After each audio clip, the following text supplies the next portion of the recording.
نیک راستے پہ چلنے کا ارادہ کرنے والوں کے دلوں کو مضبوط کرتے ہیں۔ ان کا قصہ سننے کے بعد سے میرا دل بدل گیا، ان کا وہ واقعہ سننے اور پڑھنے کے بعد سے میرا دل بدل گیا۔ ایسا دلوں کی تبدیلی ہو جاتی ہے اچھے واقعات سے، اچھے قصوں سے۔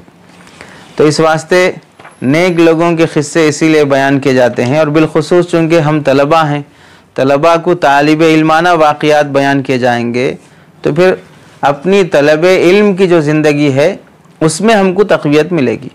اپنے کو جمنا، صبر سے پڑھ لینا، محنت کے جو طریقے ہیں وہ ہم کو معلوم ہو جائیں گے۔ پہلی چیز جو آج کی نشست میں ہے، وہ جو علم ہم سیکھ رہے ہیں اس کی قدر اور اس کی اہمیت۔ تابعین، صحابہ اور اللہ کے نبی علیہ السلام کی ارشادات کی روشنی میں حضرت عمر رضی اللہ تعالیٰ عنہ فرماتے ہیں، یہ کتاب مفتاح دار السعادہ صفحہ نمبر 121 میں، موت الف عابد اہون من موت عالم بصیر بحلال اللہ و حرامہ۔ حضرت عمر رضی اللہ تعالیٰ عنہ کا ارشاد ہے، حلال حرام سے پوری طرح واقفیت رکھنے والا عالم، کیا چیز حلال ہے کیا چیز حرام ہے، اس کا علم رکھنے والا عالم اگر انتقال ہو جائے تو اس کی موت کی بنسبت 1000 عبادت کرنے والوں کا مر جانا میرے لیے آسان ہے۔ 1000 عابدوں کا مر جانا آسان بات ہے، وہ غم برداشت کر لیں گے۔ 1000 صوفیہ، 1000 اولیاء دنیا سے یا شہر سے انتقال ہو گئے، اتنے غم کی بات نہیں ہے۔ ایک عالم جو حلال حرام کو صحیح طریقے سے جانتا تھا، اس کا انتقال ہو جانا بہت بڑے غم کی بات ہے۔ یہ قول بھی کس کا ہے؟ حضرت عمر رضی اللہ تعالیٰ عنہ۔ وہ خود ان کے متعلق لکھا گیا ہے حیات الصحابہ میں، علم کے دروازوں میں سے 10 دروازے اگر کیے جائیں تو 8 دروازے حضرت عمر کے ہوں گے۔ خود بڑے عالم ہیں صحابہ میں سے، وہ فرماتے ہیں کہ ایک عالم کی وفات کی بنسبت یہ 1000 عابد چلے گئے تو کوئی پریشانی کی بات نہیں ہے۔ حضرت ابو الدرداء رضی اللہ تعالیٰ عنہ فرماتے ہیں، لَأَنْ أَتَعَلَّمَ مَسْأَلَةً أَحَبُّ إِلَيَّ مِنْ قِيَامِ لَيْلَةٍ، یہ بھی مفتاح دار السعادہ کی بات ہے، روایت ہے۔ حضرت ابو الدرداء فرماتے ہیں، ایک مسئلے کا سیکھنا مجھے ساری رات عبادت کرنے سے بھی زیادہ محبوب ہے۔ یہ صحابی ہیں، وہ فرماتے ہیں ایک مسئلہ سیکھ لو، ساری رات عبادت کرنے سے بھی زیادہ فضیلت والی بات ہے۔ اب ساری رات عبادت کرنے کی طاقت کس میں ہے؟ موجودہ زمانے میں کہاں سے ہر آدمی کو اتنی طاقت اور قوت حاصل ہے کہ بھئی گھنٹے گھنٹے نفلوں میں کھڑے رہے، لمبی لمبی عبادتیں کرتے رہے۔ سنن قبلیہ بادیہ پڑھنا ہی مشکل ہے لوگوں کو، اوابین چاش پڑھنا ہی مشکل ہے لوگوں کو۔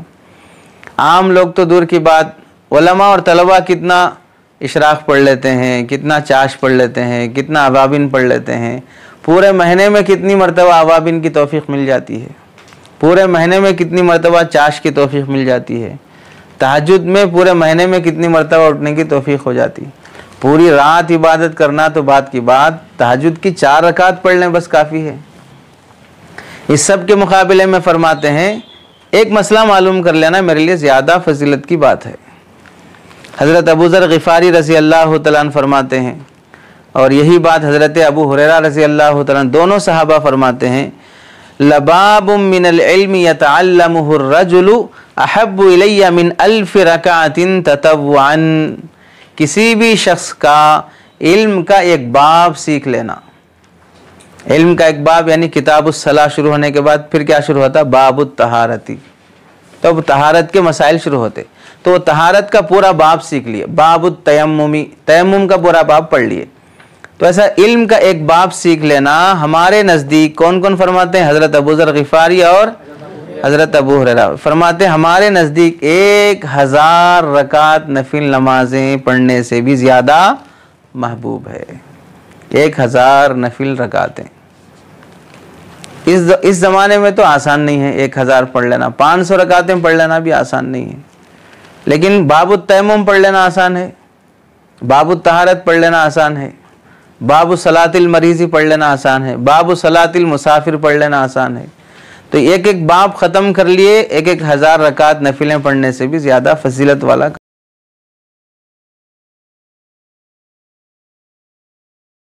کام کر لی۔ فضیلت والے عمل یعنی فضیلت اس واسطے سنائی جاتی ہے عام طور سے کہ ہم جو پڑھ رہے ہیں ٹائم ویسٹ نہیں کر رہے، کیا ہوتا ہے یہ پڑھنے سے؟ پرانے زمانے کے مسائل ہیں، صحابہ جس زمانے میں فرمایا اس زمانے میں جدید مسائل تو نہیں تھے نا، جو مسائل تھے انہی مسائل کے بارے میں فضیلت بیان کیے ہیں وہ صحابہ۔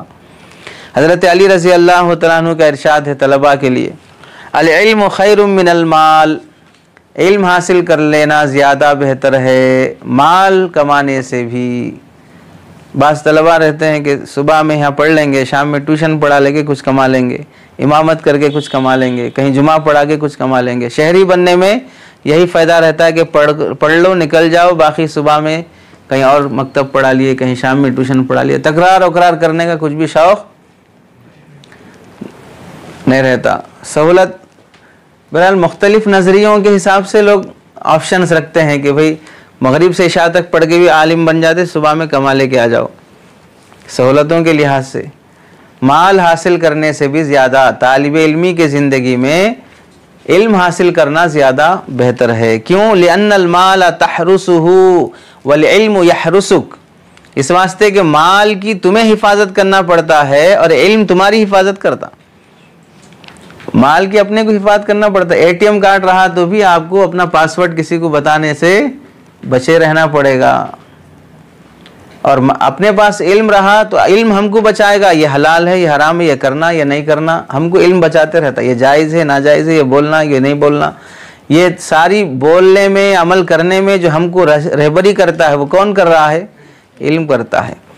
اور آگے فرق اور بیان کیے، والمال تفنیہ النفقۃ والعلم یزکو علی الانفاق، مال خرچ کرتے جاؤ گے تو جیب خالی ہوتے رہتا، علم خرچ کرتے جاؤ گے تو پھر بڑھتے رہتا۔ کتنی مرتبہ مثلا سمجھیے کہ ایک شخص ایسا ہے کہ بھئی مختصر المعانی 8 سال پڑھایا، تو بغیر مطالعے کی پڑھانے کی اس کے اندر صلاحیت آ جاتی، اگرچہ کہ بغیر مطالعے کے نہیں پڑھانا ہے لیکن ہر سال سبق کا کوئی نہ کوئی نقطہ اس میں بڑھتے رہتا۔ مشکات شریف پڑھائے، ہدایہ پڑھائے، جو کتاب آپ بار بار پڑھاتے رہیں گے ہر بار علم میں اضافہ ہوتے رہے گا۔ جس کے درس مسائل دیے، کسی کو کوئی فتویٰ لکھ کر دیے، جس مصروفیت میں رہو گے علم کی، وہ مصروفیت علم میں اضافہ کرتی جائے گی۔ مال خرچ کرنے سے گھٹتا ہے اور علم خرچ کرنے سے بڑھتا ہے۔ تیسرا فرق، والعلم حاکم والمال محکوم علیہ، علم حاکم ہے جج ہے اور مال محکوم ہے۔ پراپرٹیوں کے مسئلے جھگڑ لے کے آئے، فیصلہ کون کریں گے؟ مفتی صاحب کریں گے۔ کس وقت کریں گے؟ مفتی صاحب کے پاس علم ہے اور وہ علم کی بنیاد پر مال کے بارے میں فیصلہ کریں گے، تو مال حاکم ہے اور علم حاکم اور مال محکوم ہے۔ چوتھی بات یہ فرمائے، مات خزان المال وهم احیاء والعلماء باقون ما بقی الدہر اعیانهم مفقودۃ وآثارهم فی القلوب موجودۃ۔ مالدار چل بسے لیکن علم والے ابھی بھی زندہ ہیں۔ جتنے بڑے بڑے قارون، فرعون، حامان، جتنے بھی مالدار دنیا سے گئے ہیں، اب ان کا تذکرہ کسی دلیل میں پیش کرتے کیا؟ جیسے نعوذ باللہ حضرت قارون نے فرمایا، حضرت فرعون نے فرمایا، حضرت دجال نے فرمایا، ایسا تھوڑی بولیں گے، لعنت بھیجیں گے جب بھی ان کا نام آئے گا، حالانکہ مالدار بہت ہیں۔ ہارون رشید بھی اپنی جگہ پر عالم بھی تھے لیکن حکمرانی غالب تھی، تو کبھی بھی نہیں بولتے بھئی حضرت ہارون رشید رحمت اللہ علیہ نے فرمایا۔ ہارون رشید ایسے سیدھے سیدھے نام لے لیتے ہارون رشید بول کر۔ تو مال کی وجہ سے مالدار دنیا سے چلے گئے، اب وہ زندہ نہیں ہیں، لیکن علم کی وجہ سے جو ہیں وہ ابھی بھی باقی، رہتی دنیا تک زندہ رہیں گے۔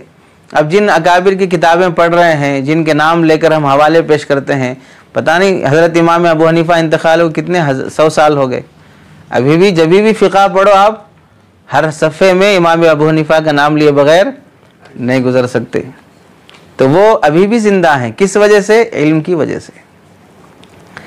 بے شک ان کے جسم مٹ گئے، والعلماء باقون ما بقی الدہر، جب تک زمانہ باقی ہے اس وقت تک علماء باقی ہیں۔